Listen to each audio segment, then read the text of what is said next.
This story begins in the year 1209, when King Henry III founds the University of Cambridge.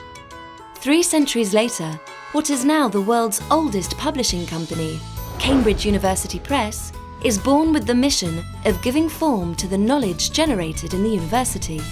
Since the 15th century, the history of Cambridge's classrooms will forever be permeated with the knowledge and experience of the philosopher Francis Bacon, William Harvey's Heart, and the epic verses of John Milton.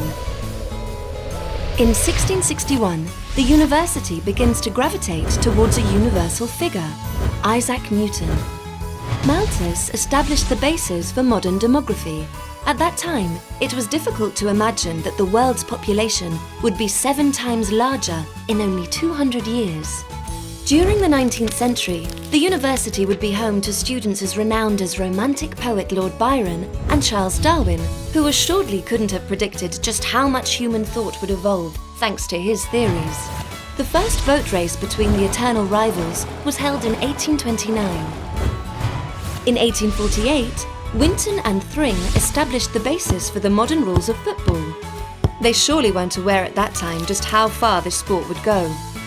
In the 20th century, the university would train such influential people as the economist John Maynard Keynes, and one of the most brilliant minds in history, Bertrand Russell, Cambridge professor and future recipient of the Nobel Prize for Literature. The English language gains ground, and Cambridge ESOL, the university department specialised in exams, launches its first exam, Proficiency. One of life's paradoxes. Even though the meaning of the word atom is indivisible, the atom itself was first split at the university's Cavendish laboratory. Cambridge ESOL launches First Certificate, which years later would become its flagship exam. The publishing company decided to cross the pond in 1950 to open a branch in New York. In 1953, a feat as complicated as saying its name was accomplished: to discover the structure of deoxyribonucleic acid. It must have been very complicated as well to imagine the influence this discovery would have in the future. History continues to write itself in the university's classrooms with personages as illustrious as the ethologist Jane Goodall or Stephen Hawking, both a student and professor at Cambridge. The publishing company took a chance with Raymond Murphy's project, which against all odds became the most sold grammar book in the world. In the 90s, the American English course Interchange becomes the world's most successful course to date.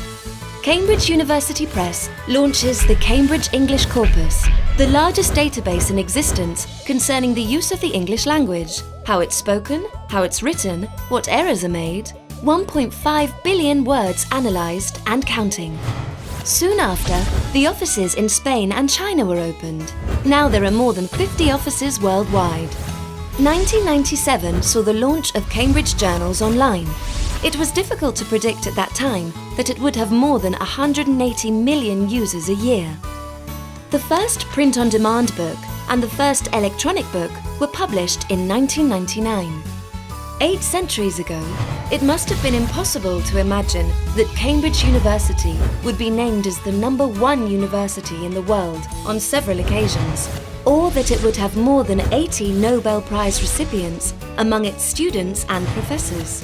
5 centuries ago, they wouldn't have thought that the same publishing company which published Isaac Newton would become the leading model of English teaching. Without a doubt, it must have been impossible to imagine all this. Or maybe not. Cambridge University Press. 5 centuries imagining the future.